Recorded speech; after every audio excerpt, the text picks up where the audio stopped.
వందనములు. ఈరోజు పరిశుద్ధ వాక్యం. నిత్యము దేవుని కృపయందు నమ్మిక ఉంచి ఉన్నాను. కీర్తనలు 52వ అధ్యాయము 8వ వచనం.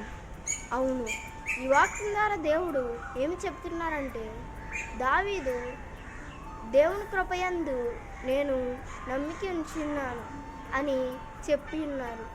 ఏమని అంటే, దావీదు దేవునిపై నమ్మకం ఉంచి ఆయన కృపపై నమ్మకం ఉంచి ఉన్నాడు.